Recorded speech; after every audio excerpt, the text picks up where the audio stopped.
Who's that? Son of Hightower? Yep. Yep. Hey, how you doing? How you doing there? All right. Good, good, good. So, hey, I'm going to tell you guys a quick explanation why I'm here. There's been a lot of misinformation.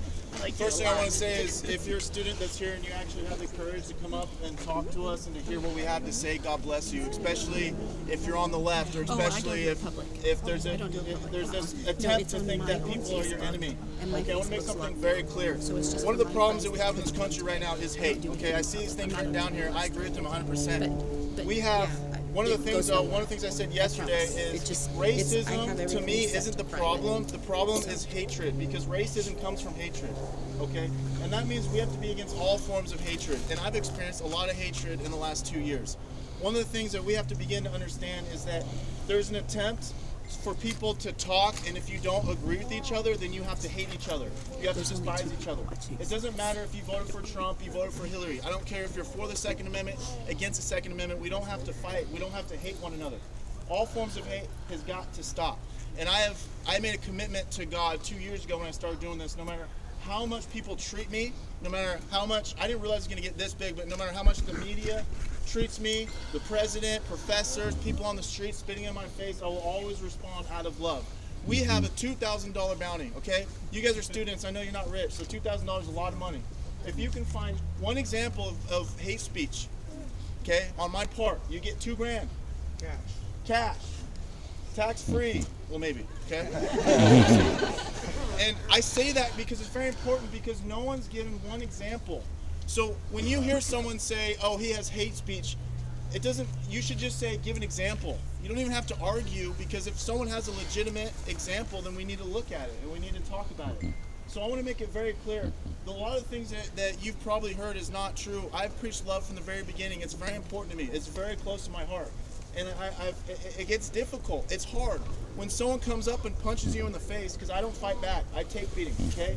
When someone punches you in your face or chokes you out or gets in your face and calls you a Nazi, calls you racist, calls you all these things, and you know in your heart that's not what you are, it's hard for me every single day, okay?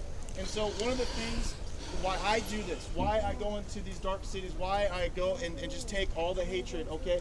I do it, and the only reason why I have that strength, and I want to make this very clear, is because I believe in God, and that's it. I follow the teachings of Jesus. And one of the things I said yesterday is Jesus doesn't care about the color of your skin, okay? He cares about what's on the inside.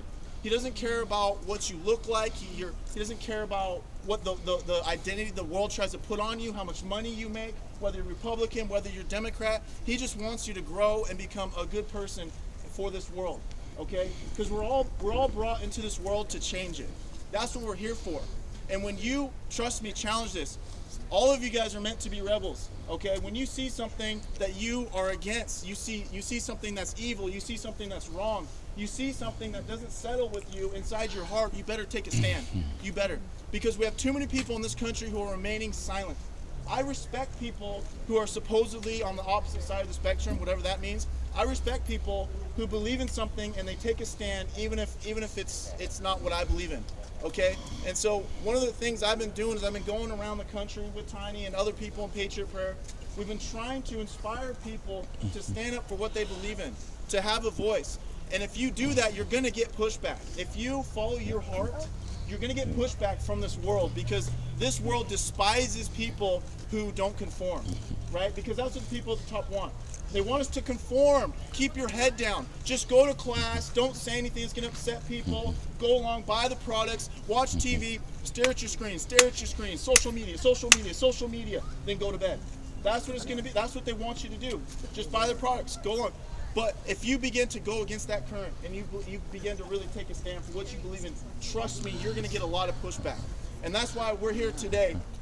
The thing that is really important to me that I believe the youth needs, what we need in this culture, is we got to go back to freedom.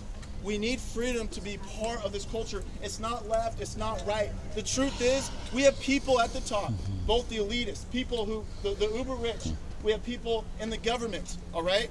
They don't care about you guys. They don't care about any of us. All they care about is their donations, the elitists at the top. Every single regulation that they pass is to protect the people at the top. Every single law they pass is to protect the people at the top, because they want to hold you guys down. They don't want normal people like you guys to be independent, to be strong, to rise up, to get rich the right way, and to be able to compete with the people at the top. They don't want that, okay? And so I want you guys to consider the possibility that every single law that they pass is an attack on your freedom. Every single regulation. And one of the things that they despise about us, about the rifle, okay, is the rifle makes us, the American people, very strong and very independent, okay?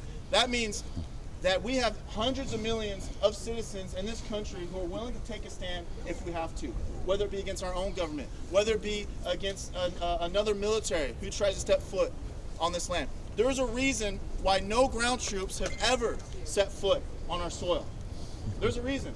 The Japanese military already made that statement. The reason why they came and just bombed us and then left is because if they came on our land, there'd be a rifle behind every blade of grass. Every blade of grass. Because we have hundreds of millions of citizens ready to take a stand. Now, as you guys know, 1639 is another attempt to restrict your freedoms.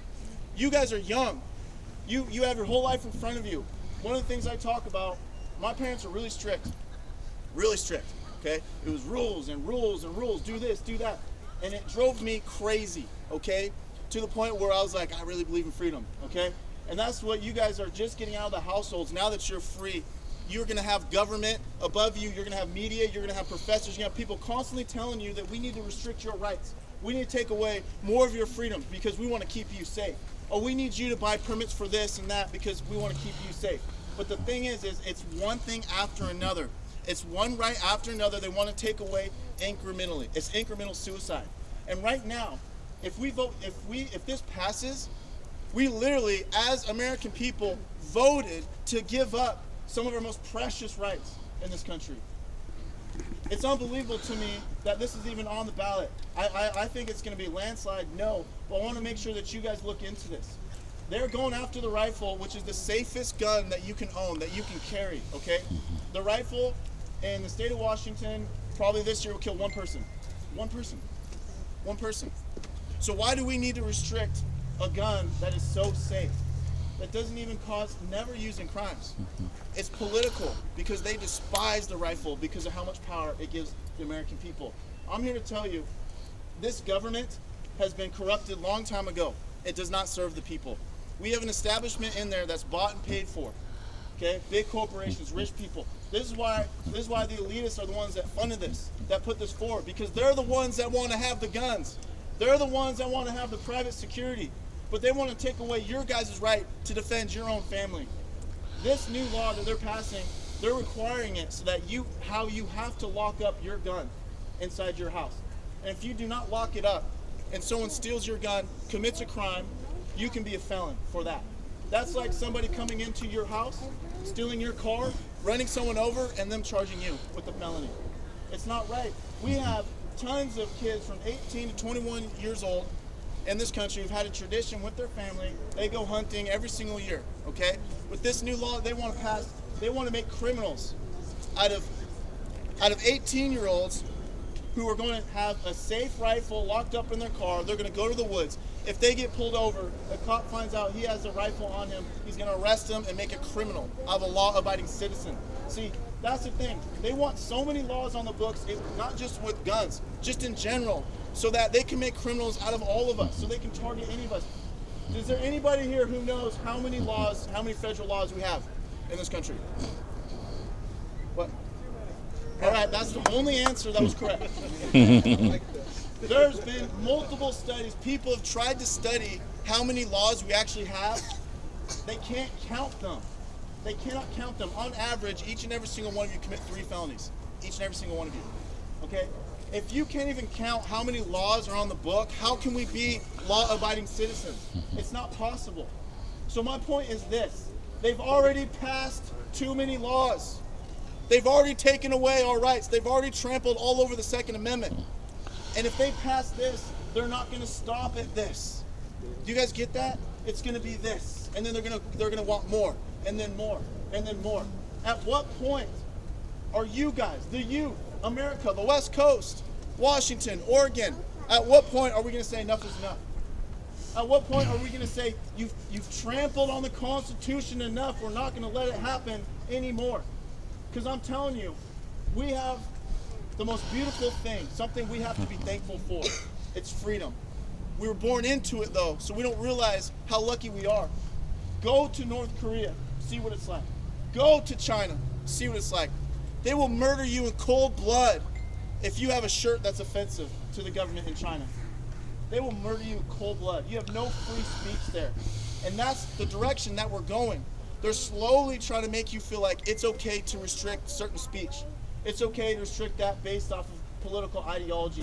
And I'm here to say the division that's been going on, especially leading up to Clark College, to make you guys feel like we're some hateful, racist, white supremacists, when I want to come here and I want to talk about your freedoms. I want to talk about God, and I do want to talk about love, and I do want us to be able to come together, left, right, or whatever, have a debate, have a conversation, and then you can make a decision on it. If you don't know about 1639, or if you're not registered, make sure you get registered to vote. Make sure you do vote. But if you don't know about this, I'm begging you guys to look into it and to read about it, okay? Because it's not going to keep you safe. We have 10,000 murders per year with guns, most of them with handguns, and most of them with people who illegally obtained that gun, okay? You look at school shootings. School shootings, people talk about that a lot. Most of those kids illegally obtained that gun because you have to be 18 to carry a firearm. Passing more laws isn't going to solve the problem. Making it harder for law-abiding citizens to have guns is not the solution. What we need to do is we need to have make it as easy as possible for single mothers, for people in poor communities, for anybody to be able to have a firearm, so that when a criminal is walking down the street, he looks at a house and he says, I don't know if they're going to kill me or not, so I'm not going to break down their door, steal their stuff, or hurt anybody. That's the mentality we got to bring back to this country. We want to, in some of these cities like Chicago, for example, the criminals run the streets there because they know law-abiding citizens don't want to risk going to jail for owning a gun, because you can't have a gun in Chicago, but they have a lot of guns illegally. Mexico used to have the Constitution to where the citizens were allowed to have guns. They took that right away. They took it away. And the citizens are powerless right now to the cartels. The criminals own the guns.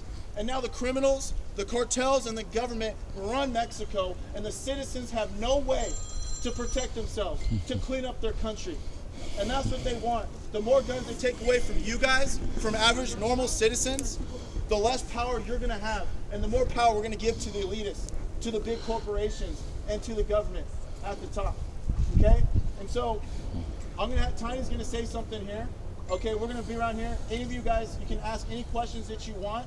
We'll have some other people say some things. If you have a concern about anything, whether it be this, or a question about the racist thing, or whatever it may be, feel free. We will answer any question. Okay? There we go. Yeah, screw racism and hate. Let's go. What's up, everybody? Whoa. I said, what's up, everybody? Whoop. Hey, All right, everybody. Joey said I'm tiny. I know I'm not really tiny. But my real name is Tusitala John Tuafoa Leo Tunilagito Ese. That's why they call me Tiny. I'm from the beautiful island of American Samoa. It's only been 4 years for me in the United States of America. I'm 22 years old. And we decided to come here today to talk about this. But I'm not going to talk about this. I'm going to talk about us. I'm going to talk about you and me. Our whole lives, I know most of you guys are not over 30, right? Yeah. Our whole lives, people been telling us what to do. Our parents been telling us what to do. And our teachers been telling us what to do. We didn't like it. Now we're at this age. Are you still gonna let them tell you what to do? Because that's literally what this bill and most of these people are trying to do to us. They're trying to tell you what to think. They're trying to tell you that, you know, this is right, this is wrong. But I encourage you and I challenge you today to do your research yourself. Look into it yourself. Stop letting people influence your decision on what to do in your life. Be an independent person. Build your own brain and your thoughts, and then you decide on it, what's right. I said this yesterday, and every single time I speak. This is not a battle between Democrat versus